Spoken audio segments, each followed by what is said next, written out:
I pity a country that would come up against us. The synergy with air, land, and sea forces and our ability to control the battle space and seize the high ground is devastating. All countries respect the power of the United States, and they respect how dominant we are in this region.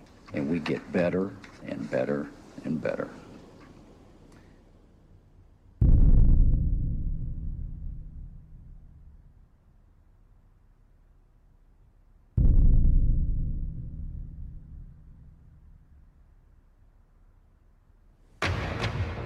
Tonight at 10, a rare glimpse of China's ambitious expansion in one of the world's most contested regions. We report from the South China Sea, where the Chinese are warning off anyone who comes too close to their building program.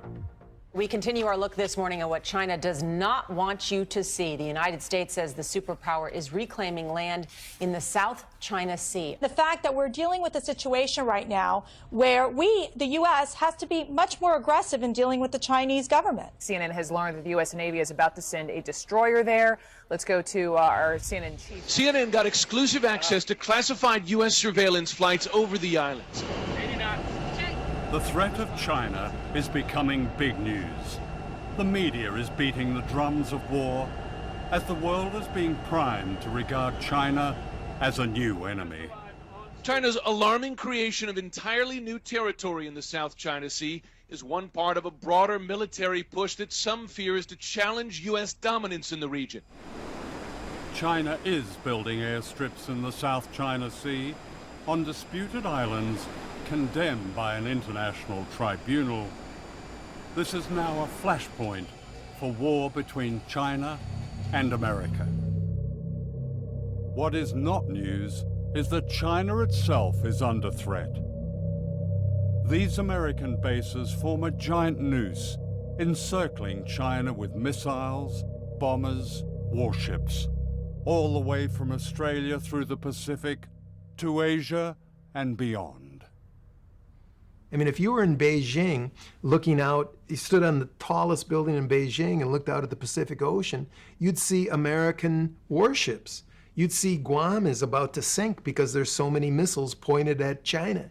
You'd look up at Korea and see American armaments pointing at China. You'd see Japan, which is basically, Japan's a glove over the American fist. I think if I was Chinese, I'd have a little to worry about American aggressiveness. And we have China surrounded, and we're doing more all the time to try and keep it surrounded and deepen that containment of China. But China presents a fascinating case of a country that is independent, doesn't have foreign bases on its territory, growing very rapidly, not as rapidly now as it did for 30 years, but still the second-ranking economy in the world. We have an adversary. And that adversary is China. And that adversary, unless there is dramatic reform inside China, will be our enemy someday. One myth I think really that needs to be dispelled is that somehow China's aiming to replace America and gonna run the world. It's not. Well, first of all, the Chinese are not that stupid. The West, with its Christian roots, are about converting other people into their beliefs. The Chinese are not about that. It's just I'm not degrading the Western culture. I'm just pointing out the inherent nature, the DNAs of two different cultures. The Chinese 2,000 years ago built the Great Wall to keep the barbarians out, not to invade them. As the world's economic power moves rapidly to Asia, the response of the United States is to deploy the majority of its naval forces to Asia and the Pacific. This massive military buildup is known in Washington as the pivot to Asia. The target is China. The great power game in the 21st century is called perpetual war. For America's unchallenged arms industry, the annual prize is huge profits from almost $600 billion of military spending. Once an imaginary weapon on Star Wars, the electromagnetic gun is now reality. You're sitting there thinking about these next generation and futuristic ideas, and we've got scientists who have designed these, and it's coming to life. And the smartest weapons need enemies. As a Pacific nation, the United States will play a larger and long-term role in shaping this region and its future. I have directed my national security team to make our presence and mission in the Asia-Pacific a top priority. In one sense, is the US already at war with China? Yes, on the ground and in the air. The winner of the Nobel Peace Prize, President Barack Obama, has committed to trillions of dollars to our nuclear arsenal. He's committing trillions of future dollars to war in space. And we need an enemy for all this money, and China's the perfect enemy.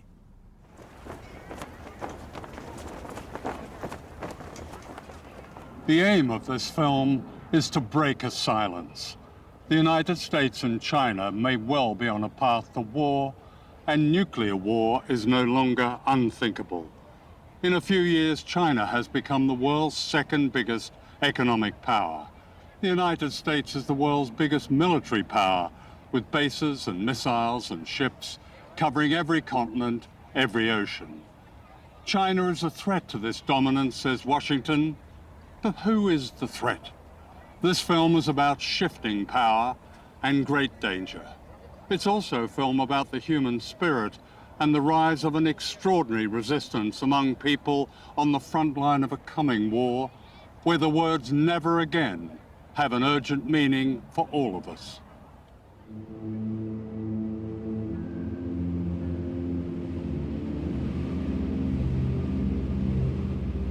This is Bikini, the rim of an ancient underwater volcano in the Marshall Islands. With its necklace of 23 islands, Bikini is a place of beauty and silence and menace. Look closely where the Emerald Lagoon suddenly falls into a vast black hole. This is the crater of one of the greatest man-made explosions, the hydrogen bomb they call Bravo. It vaporized an entire island and poisoned almost everything and everyone. As our plane flew low, we seemed to touch its deathly void.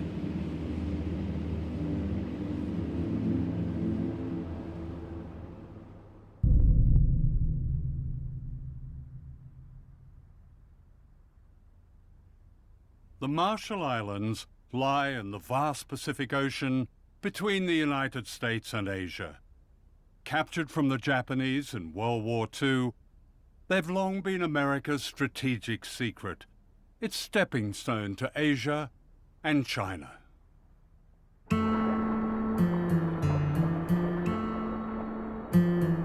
People here sustain themselves for thousands of years with abundant fish, breadfruit, and coconuts.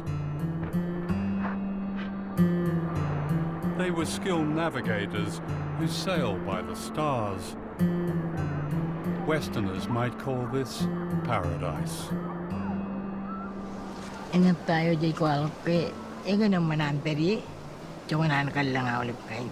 Medang iyan namin talaga na ito ka namin. Mga ito kain na kanay. Baru ka namin ang kilabero,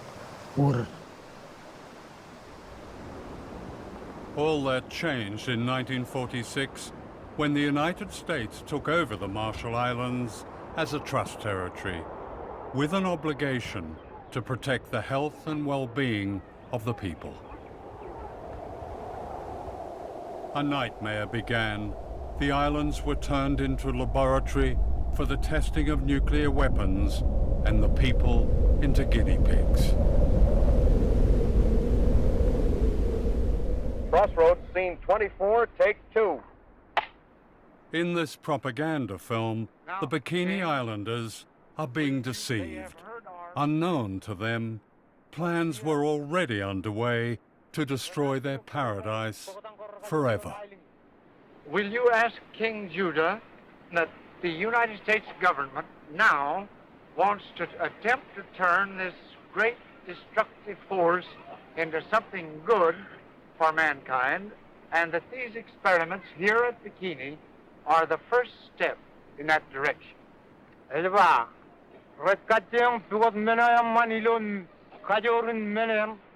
Tell him that's fine. Everything being in God's hands, it must be good.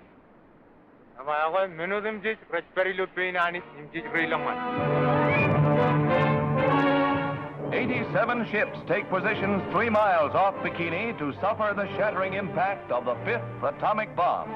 Here will be An armada of warships was assembled in Bikini Lagoon in order to blow them to bits.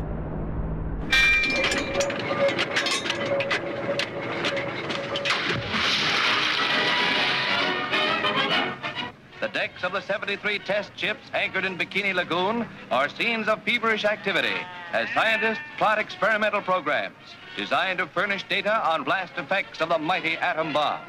Animals of many Animals were strapped to their decks like a perverse Noah's Ark. The experiment was to see how they died, how they burned. Special ointments are applied to determine their protective qualities. Other parts of the exposed areas being left bare to the atom blast. 3, 2, 1.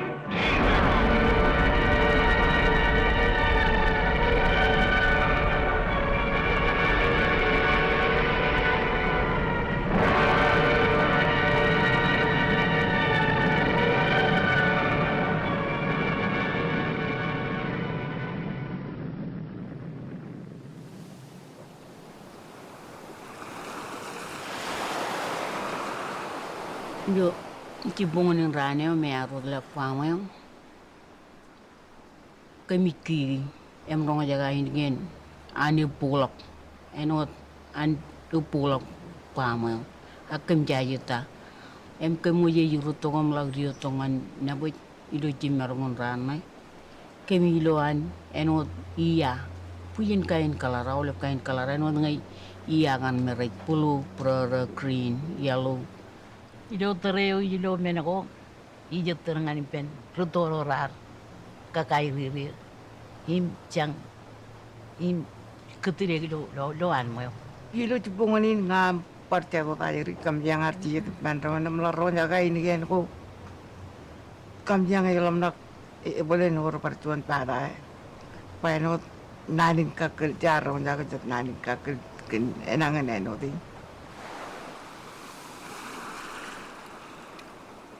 Being on Bikini today is disturbing ghosts. I struggle through the jungle to the bunker where they pressed the button at 6:45 on the morning of the H-bomb test. Now claimed by the undergrowth, it's like a subterranean temple to modern times. They drank milk-made powdered milk, smoked Lucky Strike cigarettes, and later this sign was erected that's beyond irony. It says, "Please leave this property as you find it. Thank you for your kindness and understanding."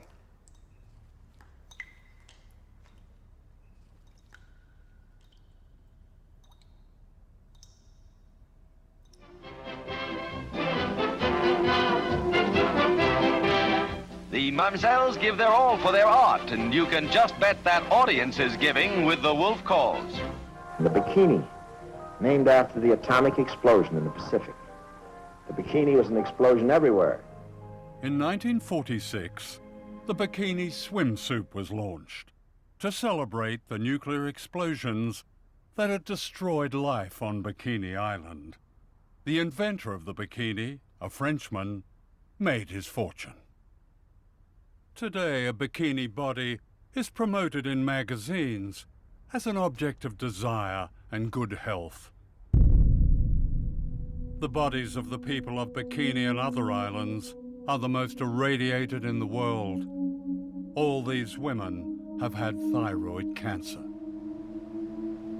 Iwa kami ang alam tudo ilo ay wilalay. Em lalo puyinan men go puda go wandel dak yenga lelo ping pobu kemeng tu ja pobu puda ba ngai jo para em pobu me don te orang ngai bara lagi libeng elin cetrana kala karbu telak Elangar ni jerar tem dak rar tairia. Ilu pongoneo ajuri rar dari au mendang tereu. Elang rar panai. Today, bikini is unfit for human life. Radiation poisons the food and water. Our shoes registered unsafe on a Geiger counter. The abandoned cemetery looks out to where the sun rose one morning, then rose again as apocalypse. The equivalent of one Hiroshima bomb was exploded in these islands every day for 12 years. A scarred beauty has returned to the island, but the people haven't. Exiled to barren islands, many of them starved. In 1968, President Lyndon Johnson told them it was safe to go home.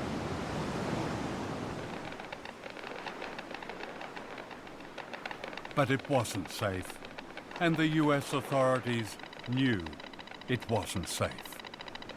ijala ke minin priamar karar kamane ngai chep accident aglukun molin karar rar do godin kokuri ijin ya enigan enim im inkiye unnair tongom eno program kana ido kan karana kaga yu chongan an cherwal payini pen aga karja accident manne. What happened as a result of the Bravo test was that a cover-up was launched very shortly after March 1. I mean, there's such a history of wrong information, outright lies, deception. There was no attempt to take the most conservative approach and make sure that everybody was okay. They knew where the radioactive fallout was going to go. And they took that risk and went ahead and detonated the bomb, knowing full well which way it was going to go. They still had an opportunity to evacuate, even on the day of the shot. But these people were not evacuated, we were not evacuated, and the people on Utrecht were not evacuated.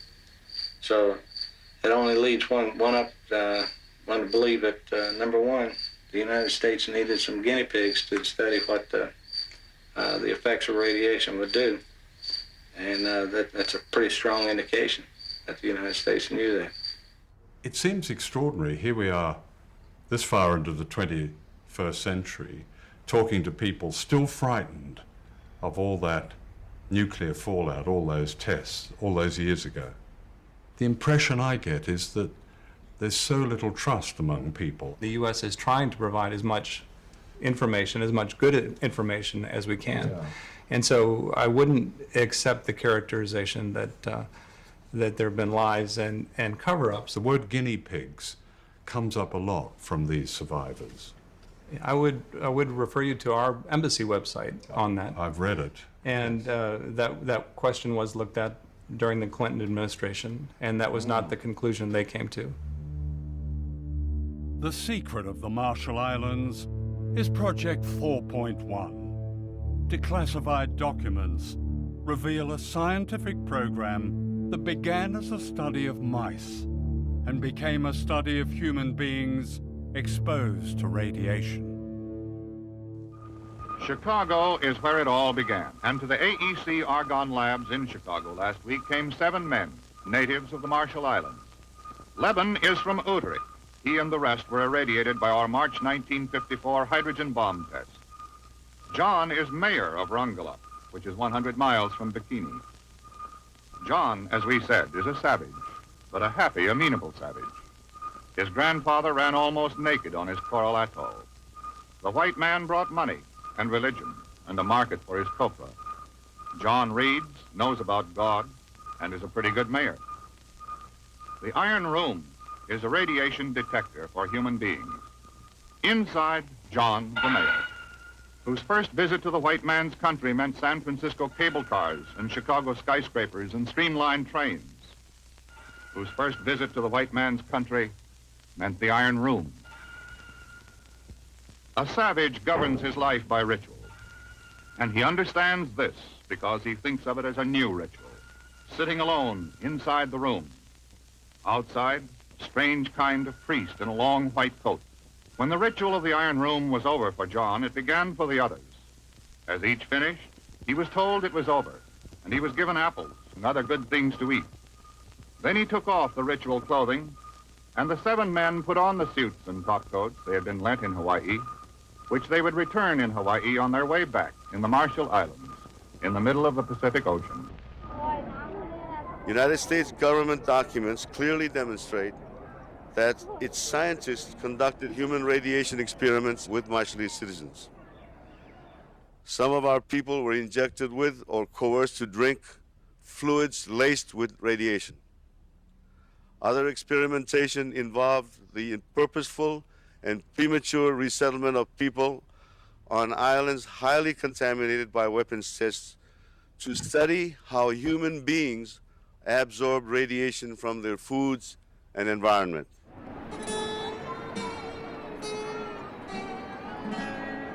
These people are guinea pigs. They are part of the experiment Project 4.1.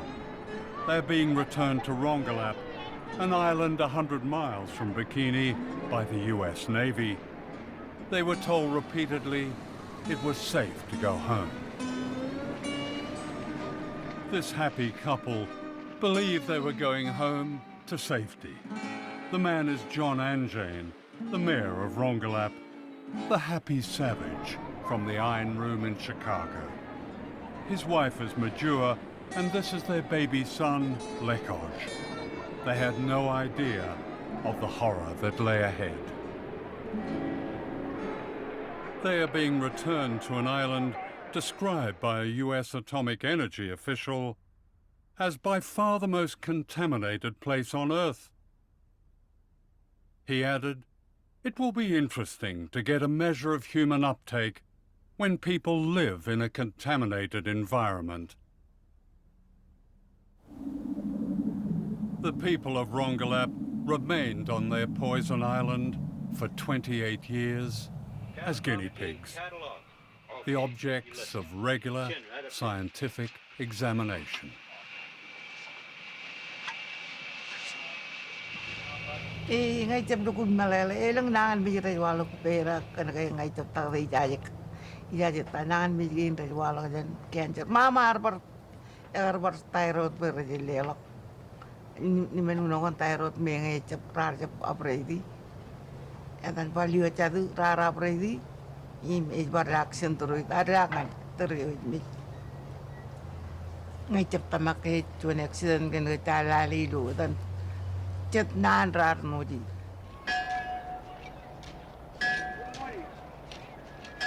islanders pleaded with the US authorities to move them to safety as evidence emerged that the second generation, the children, were also poisoned.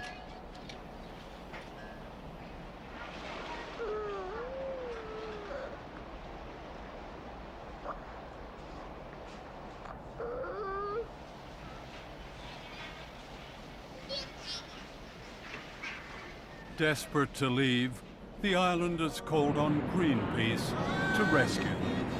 This ship, the Rainbow Warrior, moved the entire population to an uncontaminated island. They called it Operation Exodus.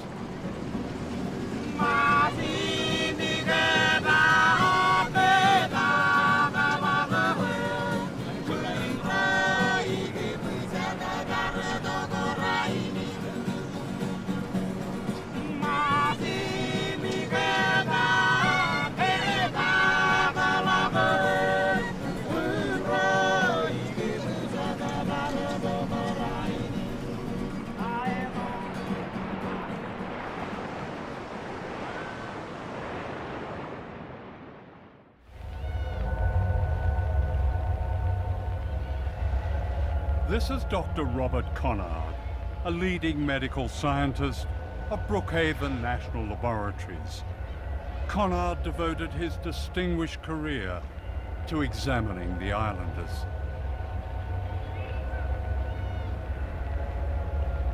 He wrote, "The habitation of these people on the island will afford the most valuable ecological radiation data on human beings.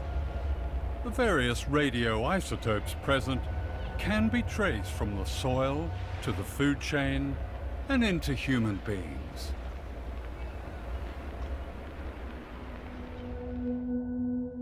Dr. Conard gained the trust of whole communities. When he brought the islanders to New York to be examined, he showed them the sights and had them over for a barbecue.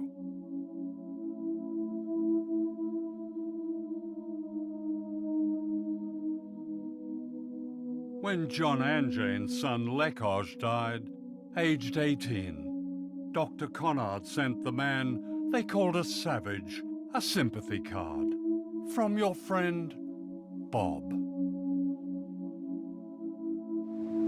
In 1957, Majua Anjane was the smiling young woman seen here on her way back to Rongelap, unaware of the danger she and her family faced.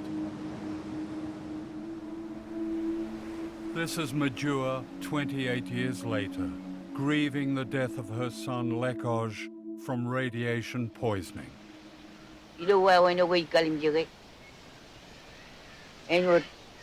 Chuan many nur eurar rurilul air kamanure. Ever break gagini ni jawle bin yenuri. Nagarbat eno power than ring mujidi. Ilang chicken eno puraga toru luale ben chicken wouldn't get pen. Purre wagare chicken pen. Many doing many nur.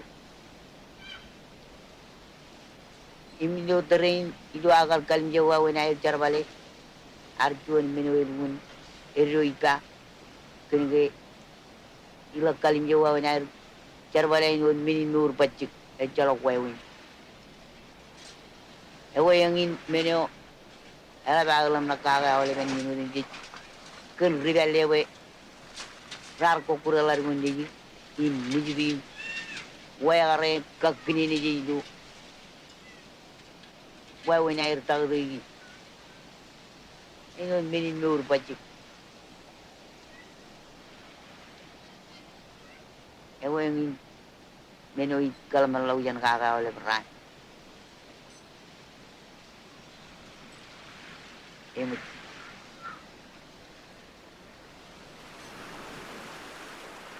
Like her son and her husband, Majua died from a virulent cancer. I don't see any great clinics that have been established by, if not the Department of Energy, certainly not by the US government. There's a clinic downtown in Mount there's also a whole body counter. You can have the plutonium in your body measured as well. Anyone can for free. This is the plutonium measuring shop, where they'll tell you how radioactive you are. People waiting to be tested are welcome with a video showing their islands being blown up.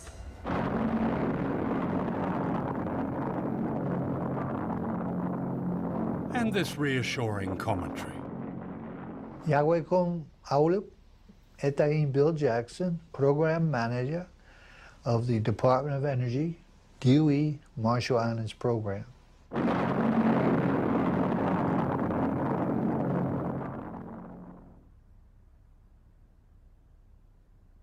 This is Rinok, a refugee from the poisoned island of Rongelap, whose family owned land and lived a secure, prosperous life.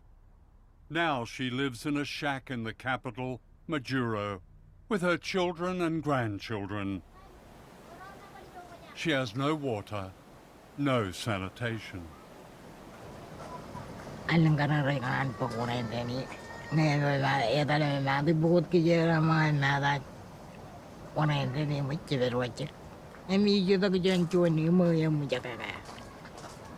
And power, she has electricity?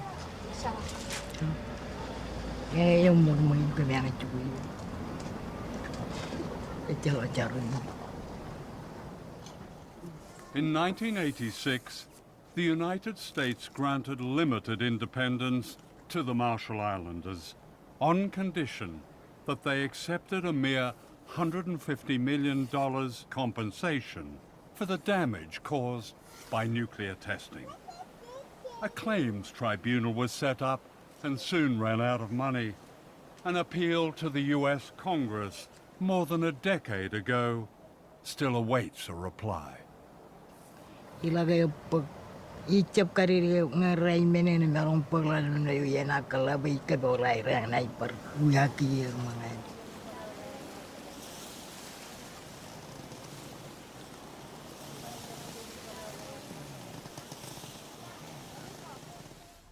Darlene Keju Johnson was a young health worker who became the champion of her people after she discovered the full extent of their suffering caused by nuclear testing, that many more islands were poisoned than the Americans claimed. This remarkable speech in 1983 broke the silence. I bring greetings from the Marshall Islands and throughout Micronesia. We have hundreds of women who have miscarriages. We have leukemia cancers. We have thyroid cancers. We have stillbirth babies. We have nowadays, I just gone back from home, and I have talked to many women and men in the population, is that we have babies we call jellyfish babies. A baby is born on a labor table, and it moves up and down like this. It's a colorful, ugly thing. It does not shape like a human being. It moves up and down like this on a labor table because that thing is breathing. That is a baby. In 1982, Darlene married Giff Johnson, the author of this tribute to his wife.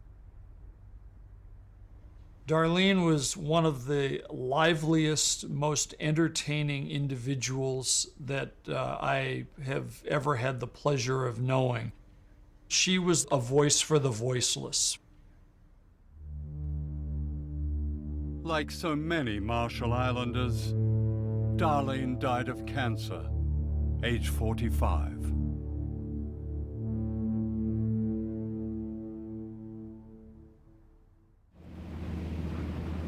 This is the largest of the islands, Kwajalein, occupied by one of America's most important and secretive bases. Known as the Ronald Reagan Test Site, it's a missile launch pad that commands the Pacific Ocean all the way to Asia and China.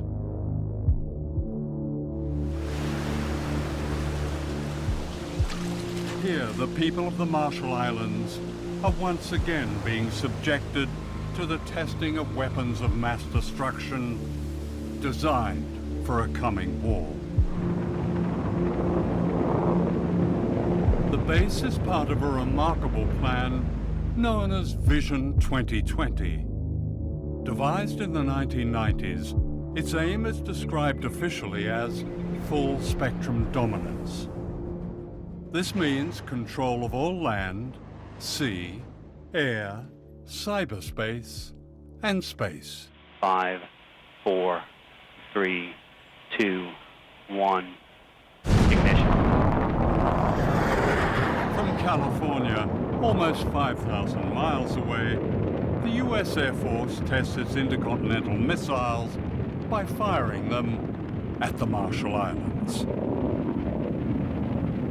Imagine a missile coming screaming out of the sky. It's absolutely terrifying. I think that there's really nothing that I can imagine that would be more terrifying than this. And we're talking about devices that any one of them could go off course.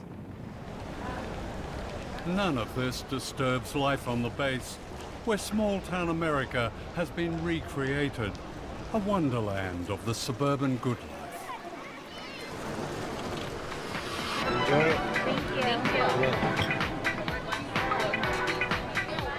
Fabulous.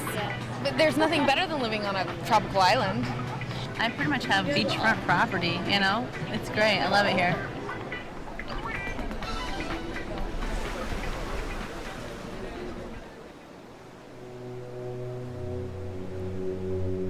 Just across the bay is Ebi Island. Known as the slum of the Pacific, more than 12,000 people live here on a strip of land less than a mile long. Many of them refugees from what is now the missile base and from islands poisoned by nuclear testing. Every day, people from Ebi are brought to work on the missile base to water the gardens and the golf course. Then they are ferried back to their poverty. This is apartheid in the Pacific.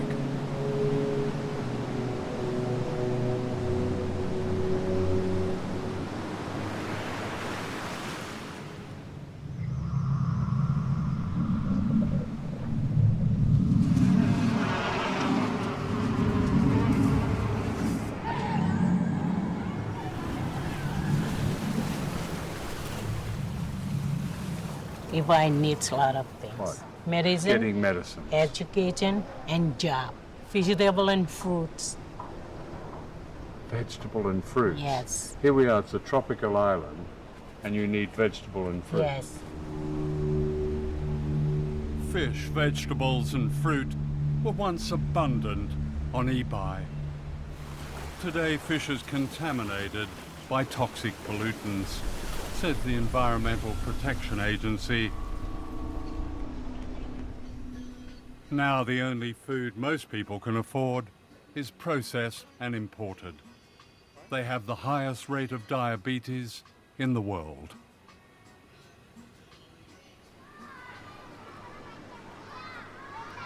When someone gets really ill, do they go to the hospital over on the base? Because they've got a pretty modern clinic over there. They don't treat them with medicine. They just go there for taking the blood and then x-ray. So what happens when somebody is seriously ill? They cannot do anything. The most consistent example given is the example of the Ronald Reagan missile site and Ebi next to it. On the Ronald Reagan missile site, there's a vivid example of the United States, golf courses and swimming pools and all kinds of amenities. Right next to it is what is called the slum of the Pacific. It's a challenge. Ebi is in great need right now. We've talked about infrastructure. One of the projects the U.S. is working with our Australian colleagues and with the Asia Development Bank is a sewer and water project, desperately needed for Ebi.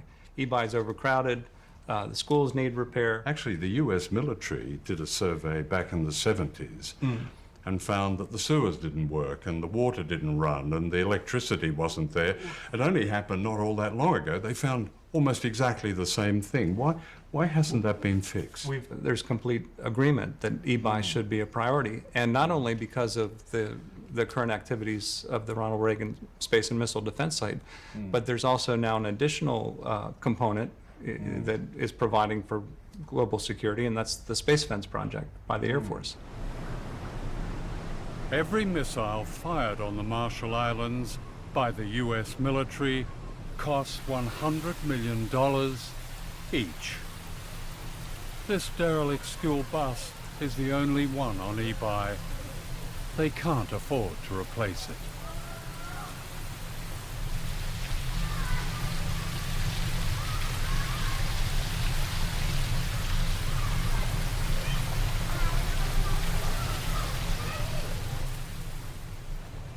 The base is not good for us. The people of Marshall Islands, we have no need for it. It's being used to test missiles to fire at countries like China. Yes, and anywhere else if they want to. What would you like to see happen there? I want our land back.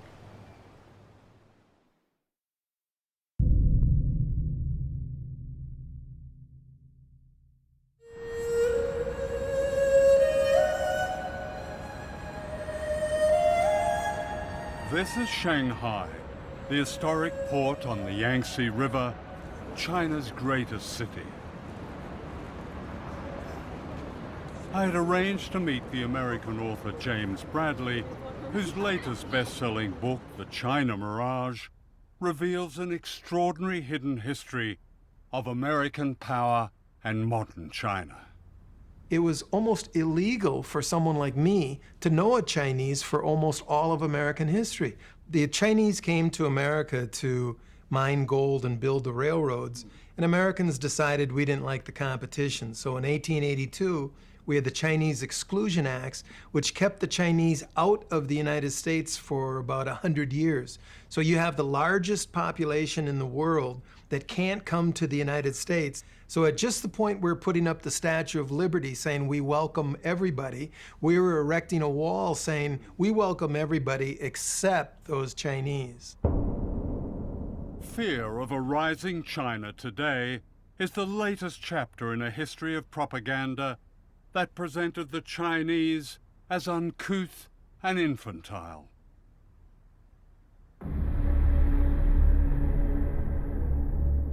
To Western popular and political culture, the Chinese became the yellow peril, and racial stereotypes bore the constant theme of fear and threat.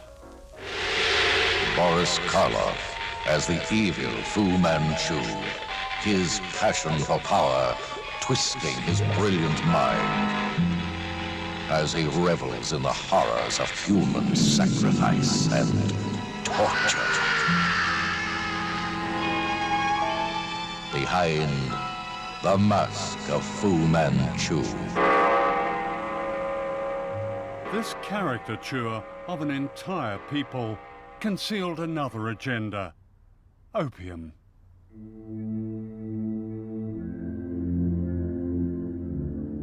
For the American elite in the 19th century, China was a gold mine of drugs. Warren Delano, the grandfather of Franklin Delano Roosevelt, was the American opium king of China. He was the biggest American opium dealer, second to the British. He welcomed the first American ship into China to help out with the opium wars. Much of the east coast of America, Columbia, Harvard, Yale, Princeton, were born from opium money. The American Industrial Revolution was funded by huge pools of money. Where did this come from? It came from illegal drugs in the biggest market in the world, China. Let me get this right. The grandfather of arguably the most liberal president, Franklin Delano Roosevelt, was a drug runner. Yes, sir. Franklin Delano Roosevelt never made much money in his life. He had public service jobs that were very lowly paid, but he had yachts, he had summer homes, he had mansions in New York City. The kids went to private schools. He inherited a fortune from Warren Delano, his father, who was the American opium king of China. If you scratch anyone with the name Forbes in their name, John Forbes Carey, Secretary of State John Forbes Carey. That's the present Secretary of State. Yes, sir. You'll find opium money. His great-grandfather was an opium dealer. How big was opium money? Opium money built the first industrial city in the United States, Lowell, Massachusetts. It built the first 5 railroads in the United States. Opium money all over the East Coast, but it wasn't talked about. It was called the China trade.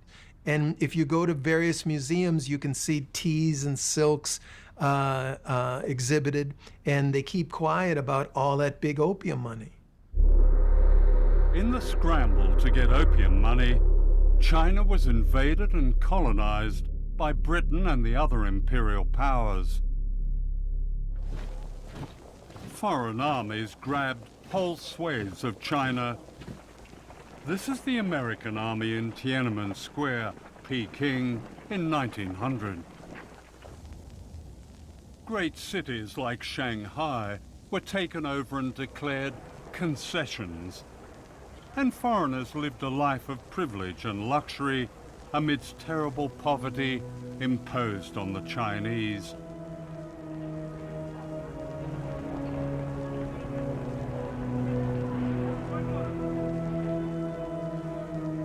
a resistance known as the Boxer Rebellion was put down with a savagery. This rape of China set the tone for how China was perceived in the West well into the 20th century. This is the distinguished historian Theodore H. White, an advisor to the White House, speaking in the 1960s. Perhaps China is too vast to be governed by mercy. Yet if Chinese mind craves order, they must be brought to recognize they are the biggest factor in the world's disorder. And we must untangle the madness of their mind. The most difficult task in the world is to reach the minds of men who hate you. What White was really complaining about was the loss of a China that the Imperial West could dominate, and the defeat of General Chiang Kai-shek, who with his famously powerful Christian wife, Mei Ling-sung, guarded America's interests in China. That is, until they were thrown out in 1949 by a communist revolution led by Mao Zedong. Mao had beaten Chiang Kai-shek 3 times in huge battles involving millions of combatants. Mao was a winner in this contest from the early 1930s on, but we knew very little about it, and people don't understand that even today. Shanghai hears the message clearly as foreign businessmen board up their shops. Go now, go quickly, for communism marches. Take what you can, but flee. In pell-mell haste, the Western powers evacuate the city they have built, for good and bad alike must leave. The businessmen come for profit, as well as missionaries come to heal, must say goodbye, as out the Yangtze steams the last of Western influence, and farewell to a century.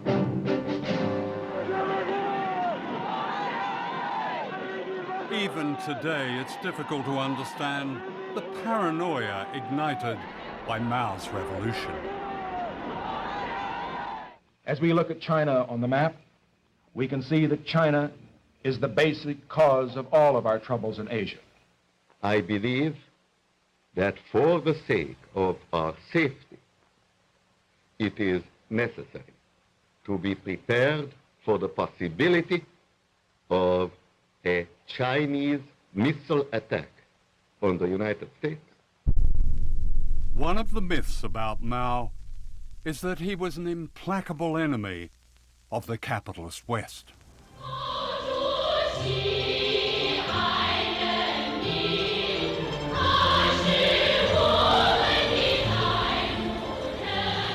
Shanghai today is a prosperous international city, still run by the communists, at least in name.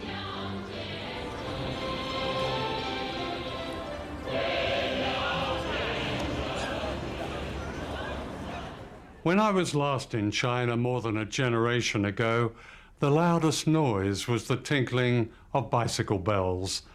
Mao had just died, the streets were dark, the universities were closed. The chaos of the Cultural Revolution had given way to a great silence. "We're exhausted," was the freest comment I heard. Coming back, the change is barely comprehensible. Here in Shanghai, the freedom bears no comparison. Yes, there are issues with human rights, especially the right to speak against the state and challenge its power. Since I was last here, millions of people have been lifted out of poverty, many of them into an entirely new middle class. This epic is still barely understood in the West, or should that be willfully misunderstood?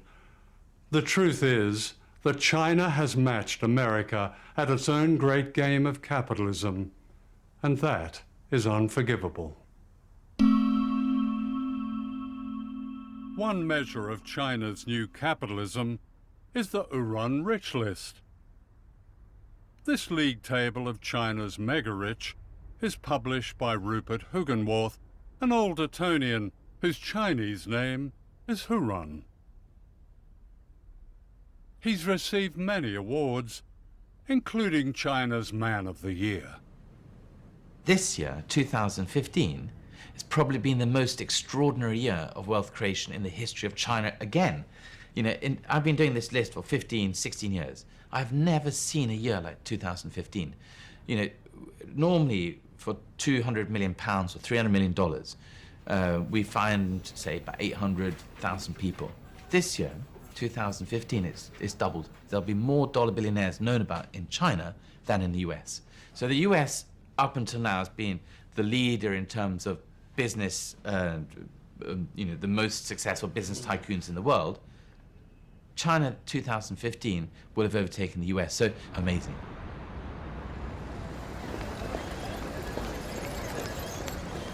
Modern China is full of telling ironies, not least this museum that was once the house where Mao and his comrades secretly founded the Communist Party of China in 1921.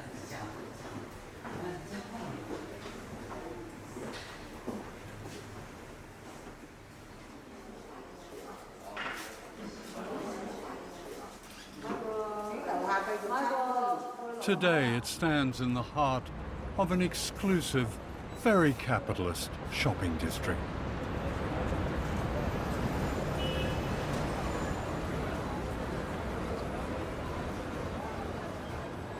When you leave this shrine to China's Great Revolution, you're confronted by a surreal spectacle. For right outside where the Chinese Communist Party was born are the very symbols of capitalism. Starbucks, Apple, Cartier, Dolce & Gabbana, and down there, perhaps the free market's greatest triumph, bottled water that ensures you live young, costing £6 for a small bottle in my hotel. Would Mao spin in his tomb if he was here? I'm not so sure. Hidden history is always a key to the truth. 5 years before his great communist revolution in 1949, Mao sent this secret message to Washington. China must industrialize, wrote Mao. This can only be done by free enterprise. Chinese and American interests fit together economically and politically. America need not fear that we will not be cooperative. We cannot risk crossing America. We cannot risk any conflict. Mao received no reply. Nothing has changed. Mao Zedong was looking to be a friend with the United States from the beginning. Mao says, I will go meet Franklin Roosevelt in the White House. Mao reaches out in 1950 to Harry Truman. He reaches out to Dwight Eisenhower. His hand was tossed away. This opportunity that might have changed history, prevented wars, saved countless lives, was lost because the truth of Mao's overtures was denied in the Washington of the 1950s. State Department officials who had carried Mao's messages were condemned unjustly as communist traitors. Everybody who knew Mao, who spoke Chinese, was gone. In the 1950s, the State Department had no employees who spoke Chinese. It's resulted in us not having relations with the #1 most populous country in the world.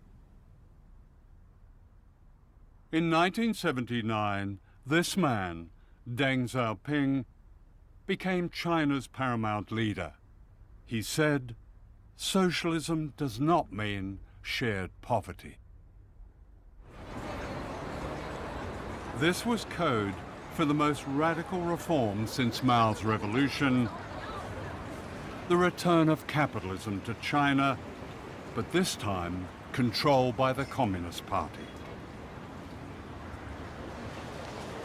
To be rich is glorious, Deng was reported as saying. America was now threatened by the emergence of a vast image of itself.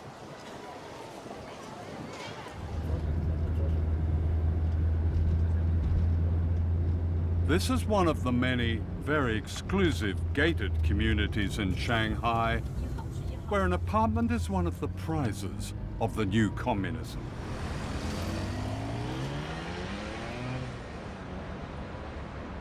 I had arranged to see Professor Zhang Weiwei, a close aide to the late Deng Xiaoping, the man who changed China.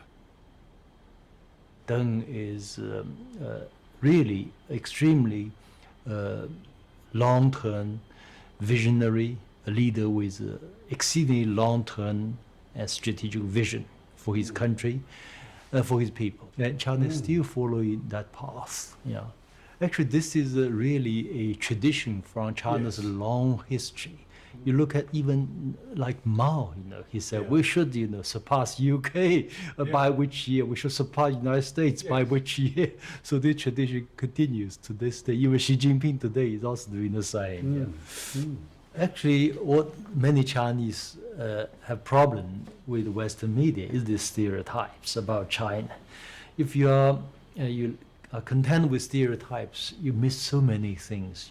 If BBC broadcasts something, they are happy to always mention this communist dictatorship, this autocracy. No, actually, with this kind of label, you cannot understand this China as it is. But if you watch BBC or CNN or read Economist and try to understand China, it will be a failure. It's impossible. Multiple parties fight for political power and everyone voting on them as the only path to salvation to the long-suffering developing This is Eric Lee, a Shanghai entrepreneur, educated in America, and typical of a new, confident, outspoken political class. Now in China, there are a lot of problems, but at the moment, the Chinese, the party state, has proven an extraordinary ability to change. I mean, I make the joke, in America, you can change political parties, but you can't change the policies. In China, you cannot change the party, but you can change policies. So in the 65 or 66 years, China is being run by one single party, yet the political changes that have taken place in China in this past 66 years have been wider and broader and greater than probably any other major country in modern memory. So in that time, China ceased to be communist. Is that what you're saying? Well, China is a market economy, and it's a vibrant market economy, but it is not a capitalist country. Here's why. There's no way a group of billionaires could control the Politburo as billionaires control American policymaking. So in China, you have a vibrant market economy, but capital does not rise above political authority. Capital does not have enshrined rights. In America, capital, the interest of capital and capital itself has risen above the American nation. The political authority cannot check the power of capital. And that's why America is a capitalist country, but China is not. This is the ironic title of a best-selling book by Zhang Liezhi, a journalist and critic who lives in Beijing. Many Americans imagine that the Chinese people live a miserable, repressed life with no freedom whatsoever. That's not quite true. If you speak to many ordinary Chinese people, they will tell you they feel their life are quite free. Some 500 million people being lifted out of poverty, and some would say probably 600 million people. That's a great achievement.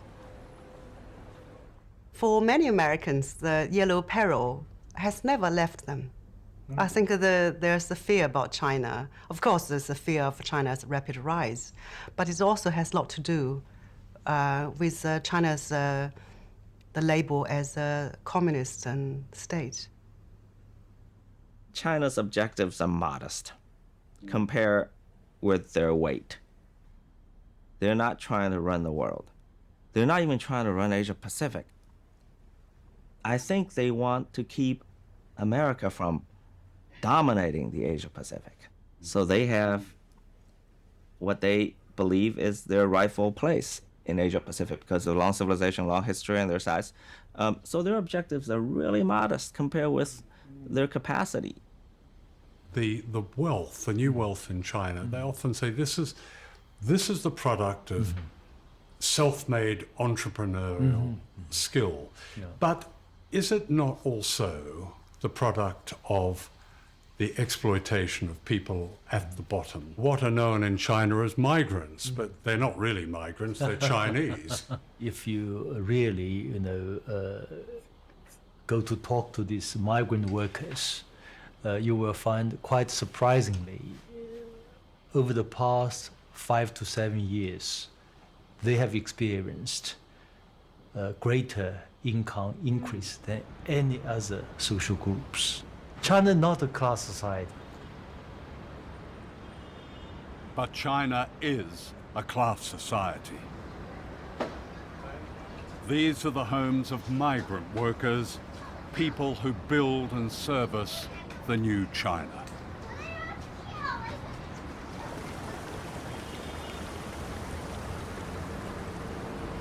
Here it's not uncommon for 3 families to share one tiny flat.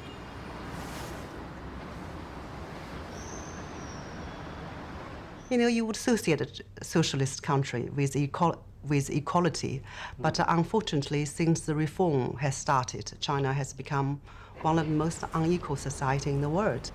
The income gap is widening. Government, I feel, have retreated some of the responsibilities, left the market to take over, but the market does not always treat women kindly. Some private companies, they would just refuse to hire child-bearing age women.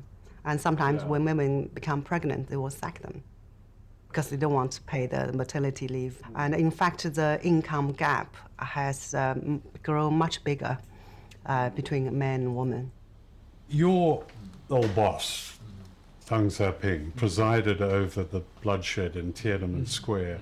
What would you say to the survivors of Tiananmen Square? Because so many of those did fight for what they saw as democratic change in China. In 1989, there were 2 political forces. One was those represented by the Chinese students. Their hero was Mikhail Gorbachev, who happened to be in Beijing. Their slogan was, Soviet Union's today, China's tomorrow. So the idea was political reform first, other reform second. Otherwise, China would be hopeless. Yeah. And Deng's message was the opposite. He thought Gorbachev was an idiot. Yeah. He thought, China must have economic reform first, other reform second. This priority must be set clearly. Unfortunately, at that particular moment in 1989, the 2 political forces could not reach a compromise. So definitely a tragedy occurred. Yeah. It was more than a tragedy. It was a massacre, of which the memory remains a raw presence in modern China. Why does the Chinese state still fear the few who speak out? And I'm thinking of Liu Xiaobo. Exactly. I mean, this man won the Nobel Peace Prize, and he's in prison. He's violating Chinese law, by a big margin. So actually the freedom of expression, similar views are aired by many people, but he's really going to the extreme. Liu Xiaobo challenged the government to implement democratic reforms and has spent a total of 13 years in prison. Why can't a confident China accept a criticism like this? So Nobel Peace Committee makes huge mistake. They owe the Chinese an explanation. If you cross the line, you violate the constitution, you violate so many laws, you should be punished.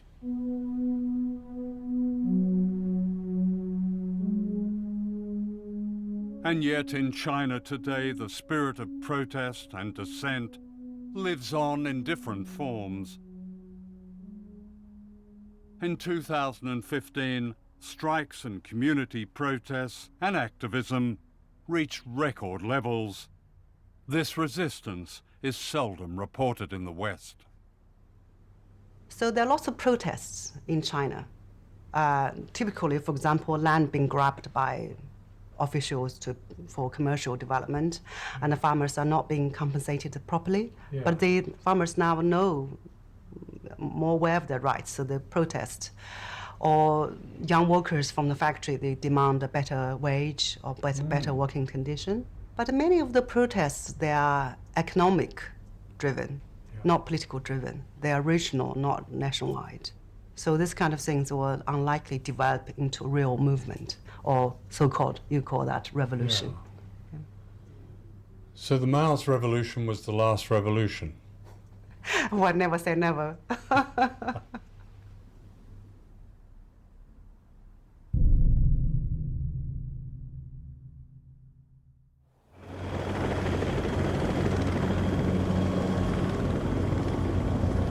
The Japanese island of Okinawa is occupied by 32 military installations. From here, the United States has attacked Korea, Vietnam, Cambodia, Afghanistan, Iraq. The sky is full of planes and helicopters.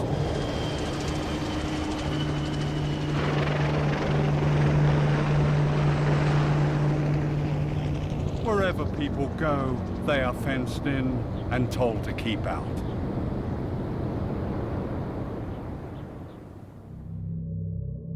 Okinawa is the front line of a beckoning war with China.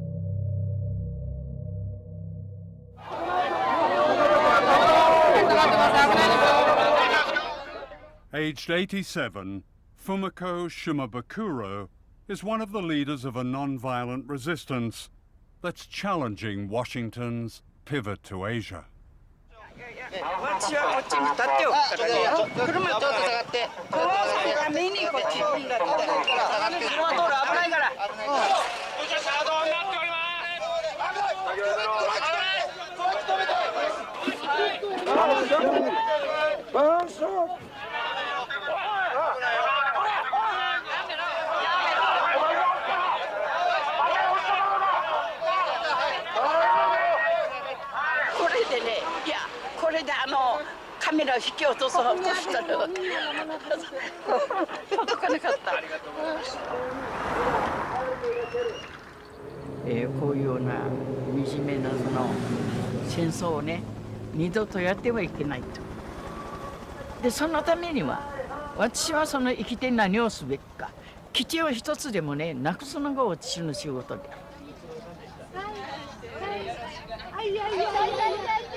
Fumiko is a survivor. A quarter of the civilians on the island were killed in the American invasion in 1945, and a fear of war has been passed through the generations.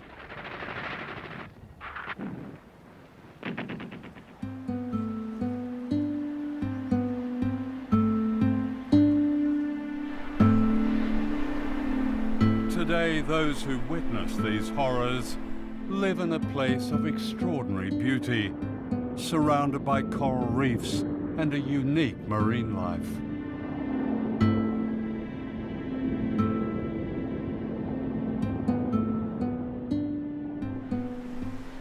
It was here in Hanoko Bay that the survivors of World War II sought refuge, and it's this they're now fighting to save. It's an epic struggle that pits these island people against the greatest military power on Earth.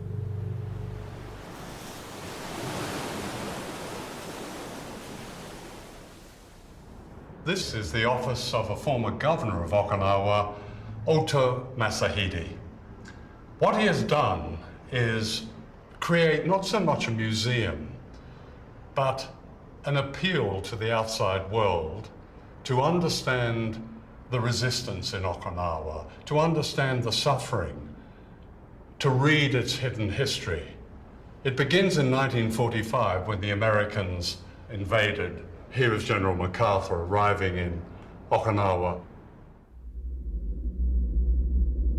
A second invasion happened 10 years later in what became known as the Bulldozers and Bayonets campaign. American forces seized prime agricultural land, burned farmhouses, and killed livestock. The dispossessed people of Okinawa marched the length of Japan, appealing for help. This wall is devoted to a resistance in Okinawa that never ceases. Everywhere people go on the island, they are confronted by this sign. It tells them they must not go past this fence topped with barbed wire. These fences run like great ribbons across the island, and the bases themselves cut swathes across Okinawa. But all around them are people with this continuing demonstration, this continuing resistance. And they have a message. It's people of the world. Watch what Japan and the US are doing.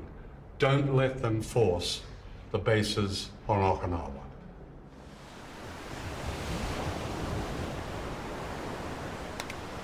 そしてね、沖縄はずっと戦後ずっと基地はもうこれ以上の基地は負担は嫌だと言ってきたことを日本政府はアメリカに対してはっきりものを言っていない。アメリカにもいい顔、沖縄にもいい顔してる。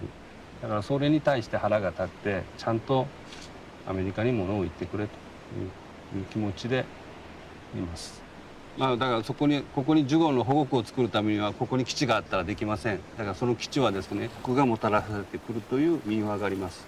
でその民話の中にジュゴンがですね、担い家内の幸からその幸を担い家内からその死者をですねがやってくるというふうに言われています。その担い家内から死者を連れてくる時にですね、ジュゴンの背中に乗ってくるというふうに言われているんですね。All this will be lost when much of the bay becomes concrete runways for bombers at Camp Schwab, the huge US Marine base behind this fence.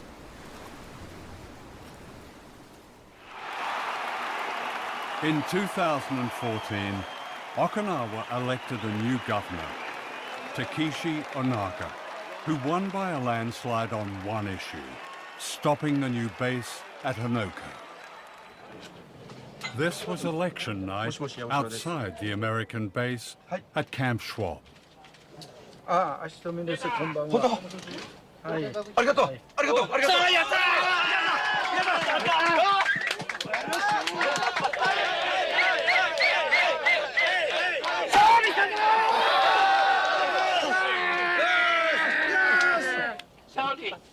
なんとも言えない涙が出てきました。自分たちが頑張った分、でもね、これからその基地がなくなるまで私は頑張りたいと思ってます。本当に今日は生きてみてよかったと思います。はい。We shall overcome. We shall overcome someday. Oh, in my heart, I do believe we shall overcome someday.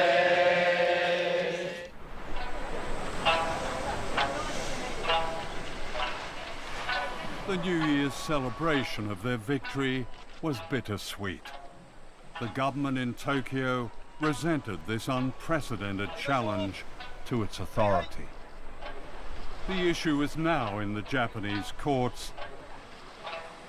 Japan's Prime Minister, Shinzo Abe, has also made clear that with the backing of his powerful patron America, he wants to reawaken Japanese nationalism and reclaim its military power.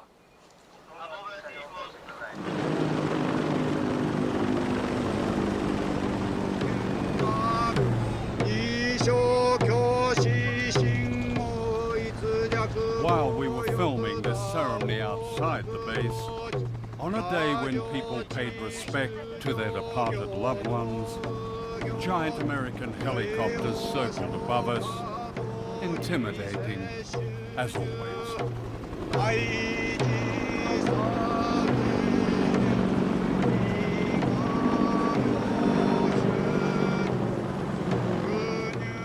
threat of these low-flying aircraft is a constant presence in Okinawa.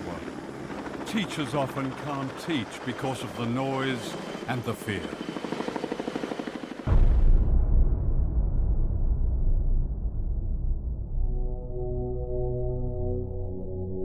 This was the carnage when an American fighter crashed into a primary school after the pilot had ejected to safety.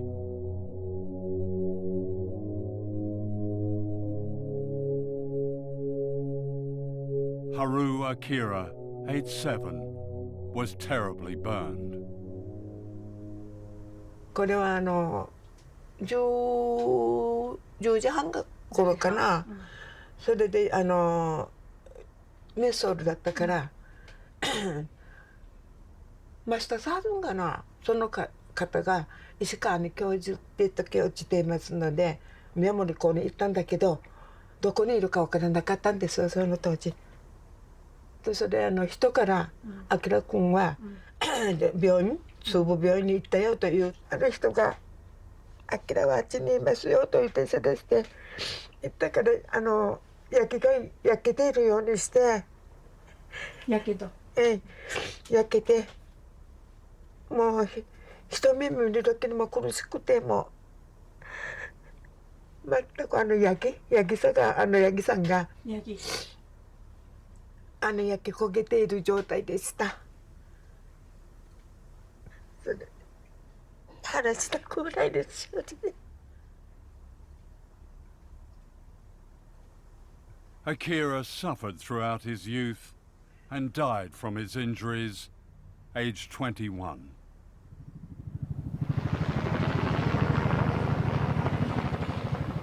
Another tragedy waits to happen on Okinawa. US military aircraft have been involved in 44 accidents on the island. The latest threat is this hybrid plane, the Osprey, notorious for its safety issues.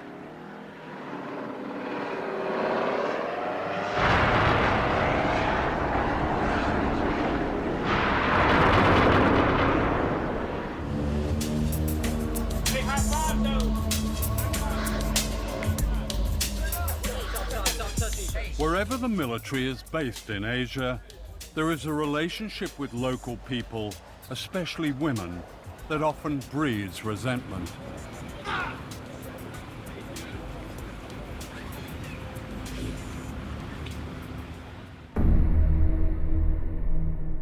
In Okinawa, this resentment ignited a riot in 1970.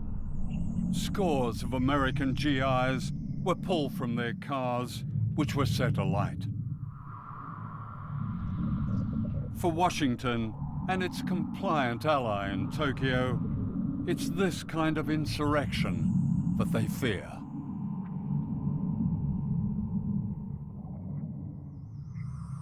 During the making of this film, a young woman was raped and murdered, allegedly by an American military contractor from one of the bases.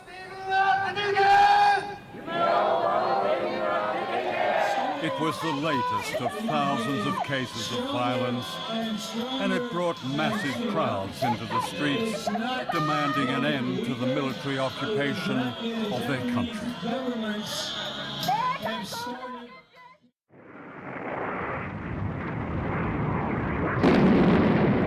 This is a Mace missile, designed to carry a nuclear warhead. During the Cold War, the United States secretly installed nuclear weapons at this launch pad in Okinawa. Most of them were aimed at China.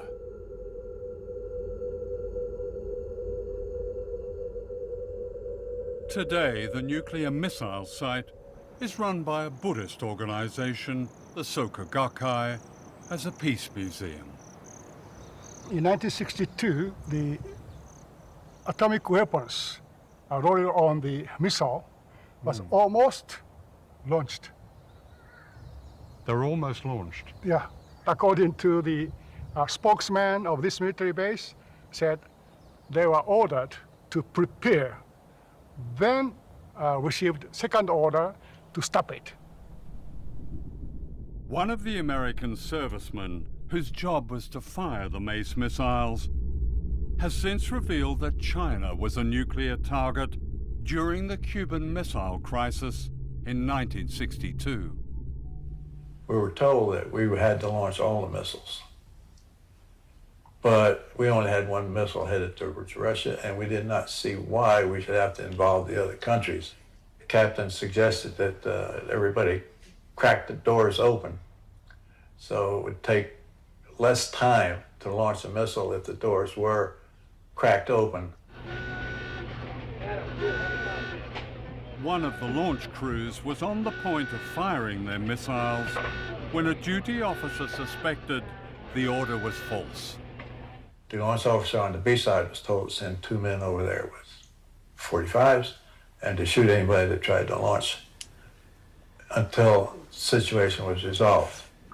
And it would only take like 15, 20 seconds to run the distance between the two command centers. So those 2 men kept that whole crew at bay while we made a decision as to what to do. And it wasn't very long, maybe 2 or 3 seconds later, where a very nervous major came over the intercom issuing the stand down order. And then we just kind of looked at each other like we could have exterminated the whole planet. The major who had given the launch order was quietly court-martialed and dismissed from the Air Force. That morning is just as familiar to me and as clear as yesterday morning is. And this is 53 years later. And how clear blue the sky was. And there was just some very light clouds, and there was a perfect breeze blowing and a perfect temperature. I did not know what the temperature was, but it just felt perfect. And we were all just kind of taking it in and taking in the smell of the air and the sea and the land mixture together, and everything smells so beautiful. This is very interesting because it shows the cities in China where these Mace missiles were aimed at. Yes. Which ones do we have here? This is Okinawa Island.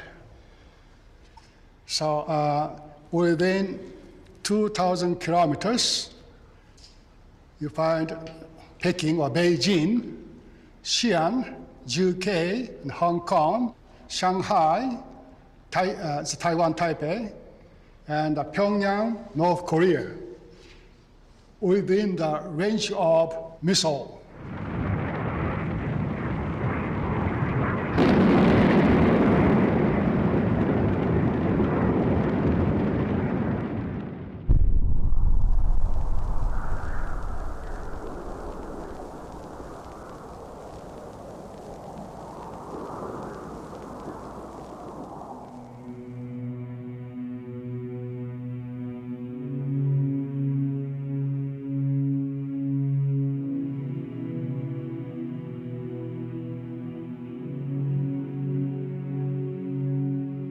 This is the work of the Okinawan sculptor Kinjo Minoru. It's a tribute to the suffering and resistance of the people of this island.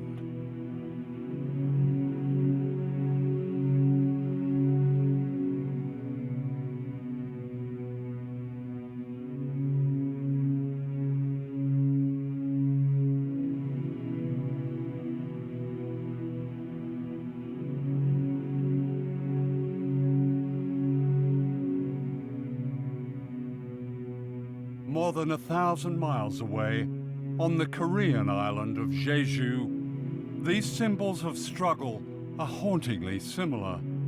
The work of Korean sculptor Ko Gil-chun represents another fight of island people for freedom.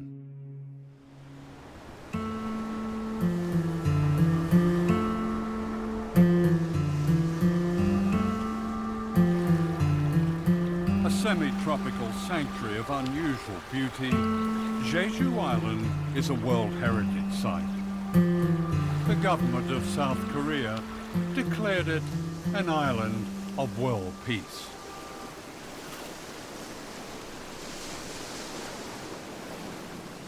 But on this island of peace has been built one of the most provocative military bases in the world, less than 400 miles from Shanghai.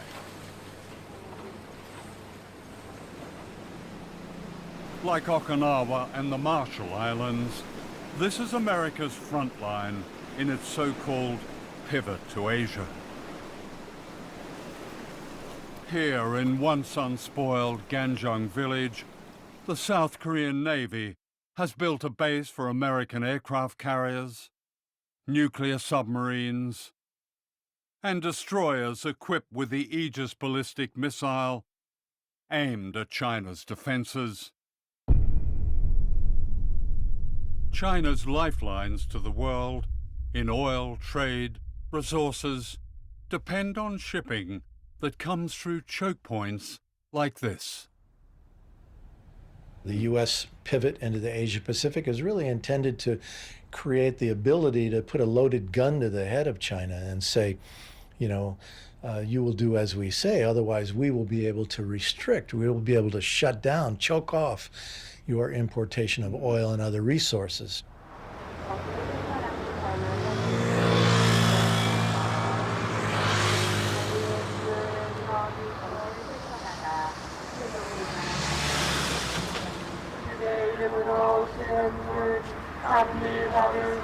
For 9 years, every day, often twice a day, these Catholic priests have staged a mass that blocks the gates of the new military base on Jeju Island.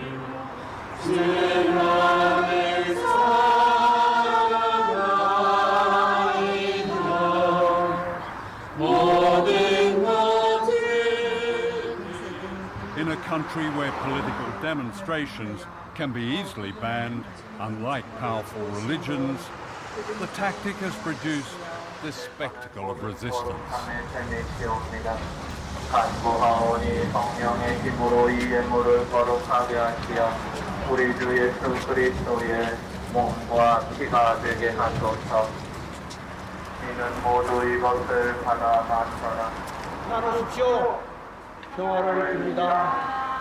Father Moon Jong-hoon has led the fight to stop the base being built,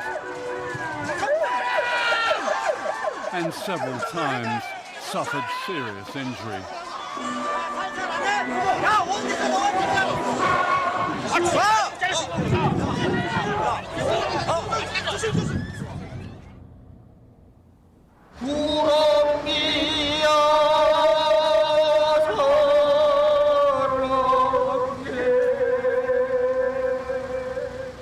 I sing 4 songs every day, before Mass, during the Mass, at the end of the Mass, and the end of the Rosary. Yeah. The content of the song is very beautiful.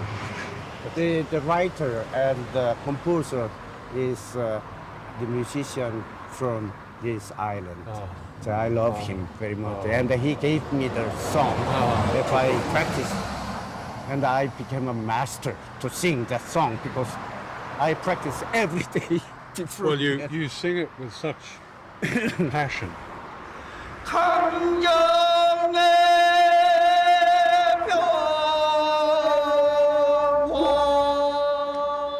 Sometimes we just wait typhoon, typhoon struck. Do you sing then? Do you have a mass when the typhoon strikes? Oh yes, during this, no exception. What will happen if this base becomes operational? They have destroyed the environment, destroyed the life of villagers. No, we should be witness of that oppression and violence, you know. Why do they do it? Well, they'd like to rule the Pacific area, whole area, right? They'd like to make China isolated in this globe. Yeah. You know? It means U.S. government want to be emperor of this world.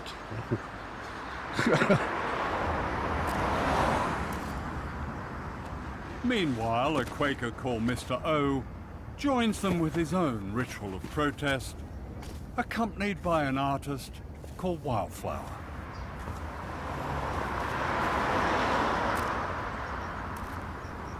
오초원 선생님이 산보일배를 하다 보면 이렇게 바닥에 숙여야 되잖아요. 그래서 차들이 올 때 못 볼 수 있어요. 매우 위험하죠. 그래서 제가 뒤에서 좀 눈에 띄게 이렇게 하고 있으면 그런 교통사고를 막을 수도 있고요.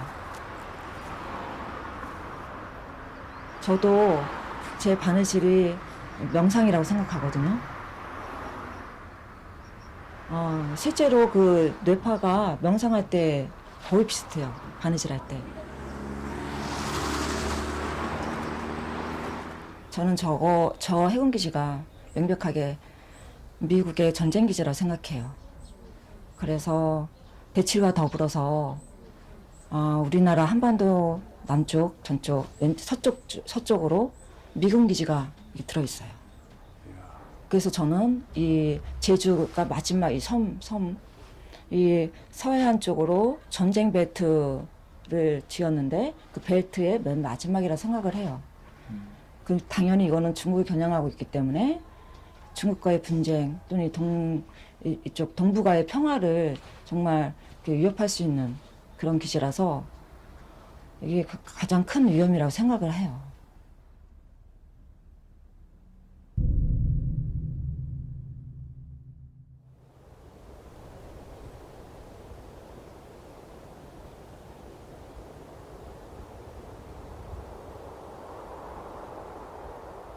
This is the center of an empire that never speaks its name, whose power is represented in this extraordinary world map of American military bases.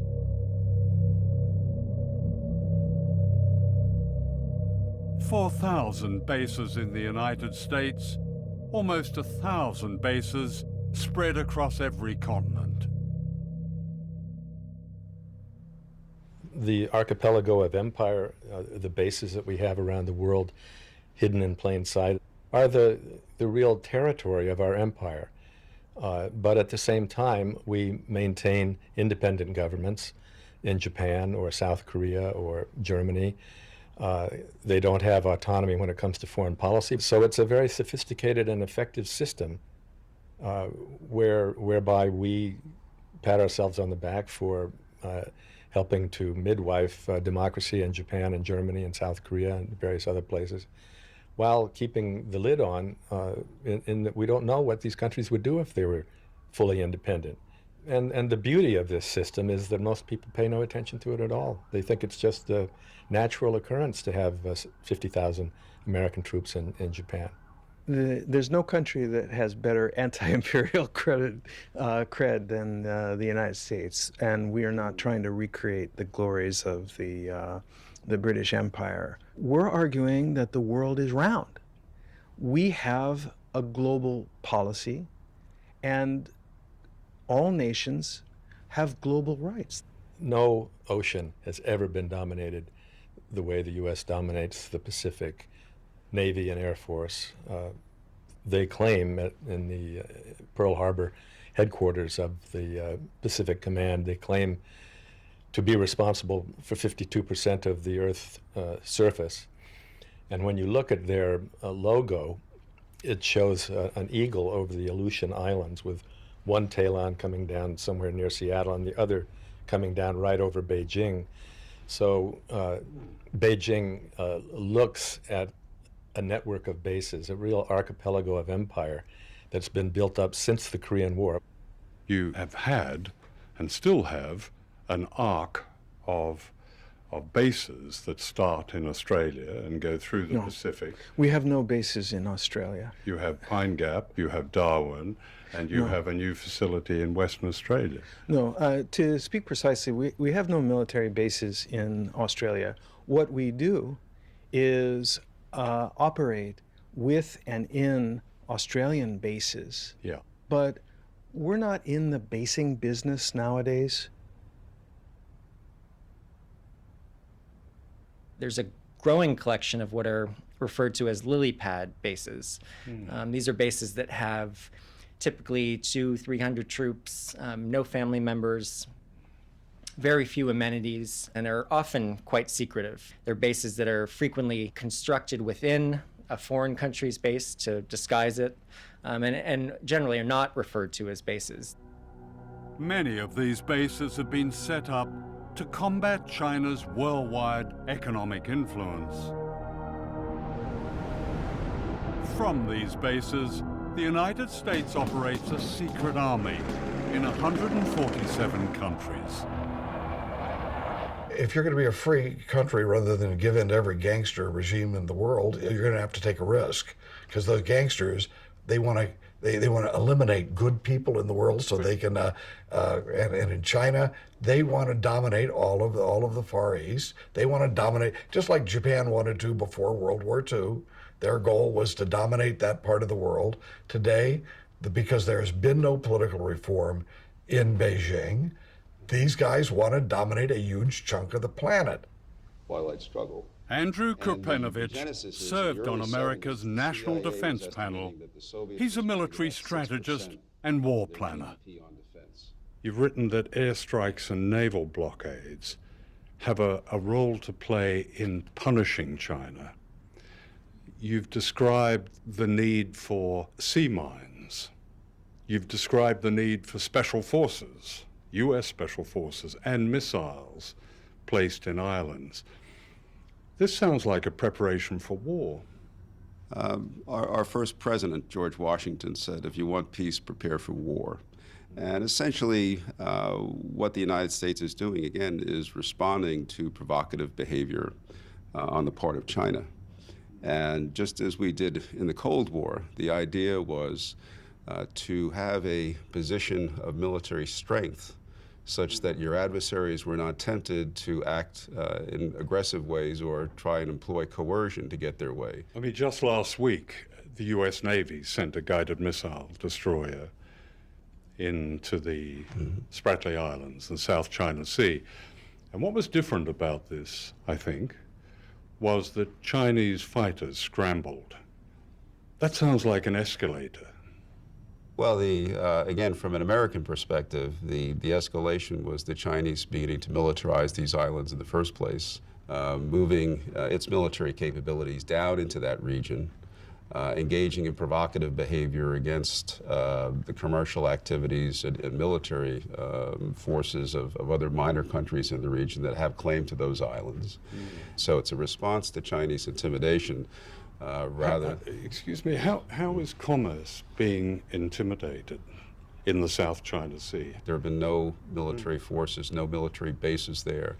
The Chinese... Except the United States military base. Not in the South China Sea, and not even in the Philippines, because the United States withdrew its forces in the Philippines. But the United States is back in the Philippines. The Philippines and the United States have announced 5 different locations scattered all throughout the Philippines where U.S. troops will be stationed on a rotational basis. This threat to China from yet more US bases on its doorstep was not an issue when an arbitration tribunal ruled against China's claims to the strategic Spratly Islands in the South China Sea. In 2015, the US Navy rehearsed a blockade that would cut China's lifelines of oil and trade and raw materials. The danger of confrontation grows by the day. The US Navy is on the doorstep of China, regardless of disputed islands, and is there with low-draft ships, planes, battle groups. It's right on the doorstep. What if Chinese ships, what if the equivalent was off California? Well, John, we ask ourselves that question regularly, and it's important to put yourself in the other guy's shoes.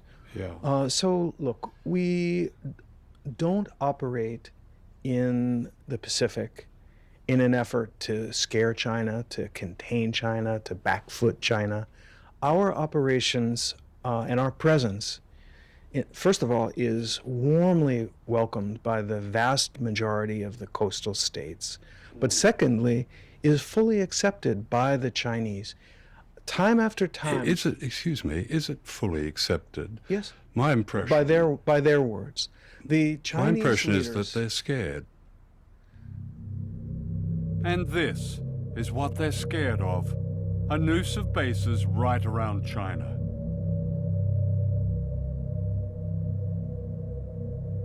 Missiles, bombers, drones, warships. A provocation of war. Today, I state clearly and with conviction America's commitment to seek the peace and security of a world without nuclear weapons. Under Obama, nuclear warhead spending has risen higher than under any president since the end of the Cold War. It's all a magician's show, because at the same time that Obama is talking about that, not only is he spending $1 trillion to modernize U.S. nuclear forces, but he's deploying these missile defense systems to encircle Russia and China, which makes it impossible to get rid of nuclear weapons in that climate. Everybody wants to look like they're tough. See, I got to be tough. I got to show you, I'm not afraid of doing anything military. I'm not afraid of threatening. I'm a hairy-chested gorilla. And, you don't want to look like you're weak. So what you do is you talk more and more aggressively, and if you don't want to do it yourself, because you maybe think it doesn't look very presidential, you let somebody under you do the talking. And we have gotten into a state, the United States has gotten into a situation where there's a lot of military, saber rattling, and it's really being orchestrated from the top. Yeah. This seems incredibly dangerous, all of this. That's an understatement, I think, but I agree. Yeah. When you routinely plan for mass murder, you become conditioned to it. That's what this is. We accept it. Oh yeah, we have nuclear weapons. The Defense Secretary, he's just announced that there will be warships and special forces and planes sent to the Philippines, and the Wall Street Journal has described this as the vanguard of a major U.S. presence in Southeast Asia. That sounds like... Where does this end? What's the purpose? I mean, where are we going to stop this process before it starts a war? And then if the war starts, where does that end?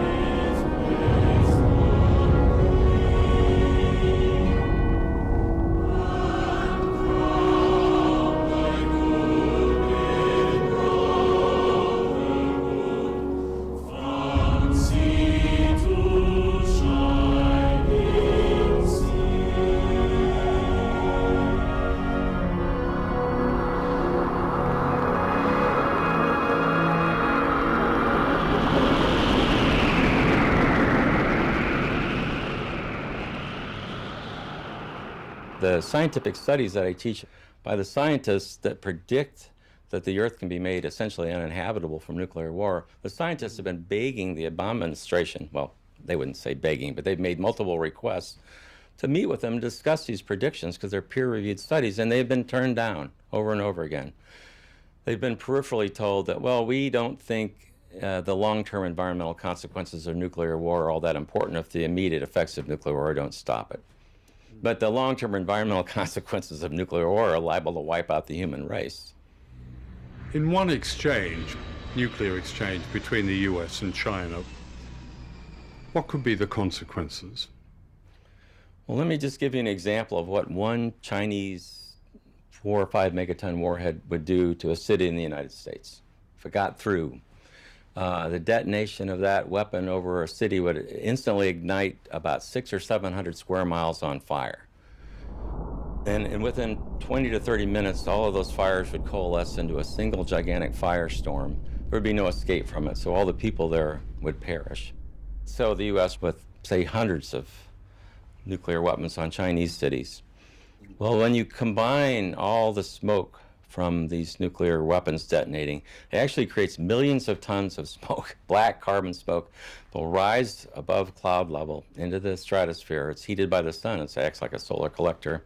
And that smoke, because of that, will stay there for 10 years or longer. And what the smoke does is it blocks warming sunlight from reaching the surface of the Earth. And it becomes so cold in a matter of just a couple of weeks that the temperatures will fall below freezing every day for 1 to 3 years. And it will become too cold to grow food crops for at least 10 years or longer.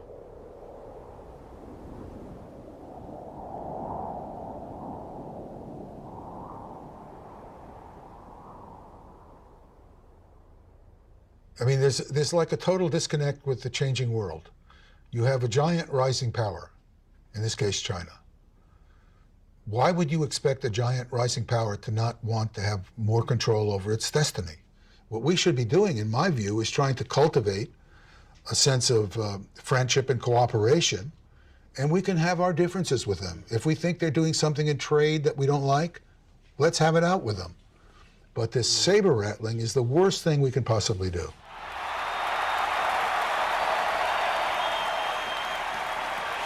It is time to show the whole world that America is back, bigger and better and stronger than ever before. We don't have victories anymore. We used to have victories, but we don't have them. When was the last time anybody saw us beating, let's say, China in a trade deal? They kill us. We can't continue to allow China to rape our country, and that's what they're doing. It's the greatest theft in the history of the world.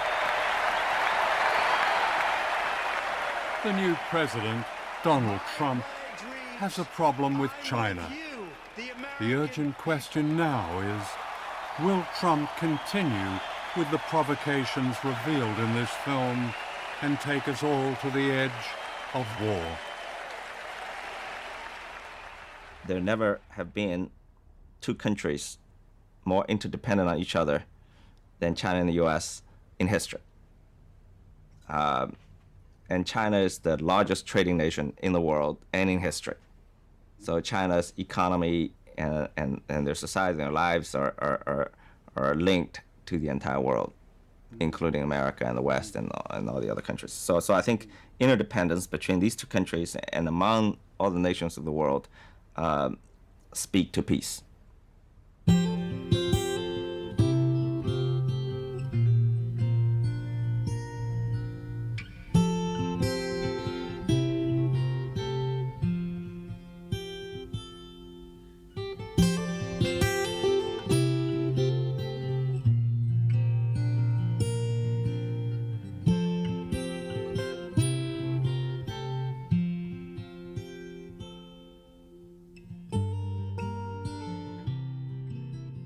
We don't have to accept the word of those who conjure up threats and false enemies that justify the business and profit of war if we recognize there is another superpower. And that's us, ordinary people everywhere, like the people of Okinawa, Jeju Island, the Marshall Islands, China, the United States. By speaking out, they deliver a warning to all of us. Can we really afford to be silent?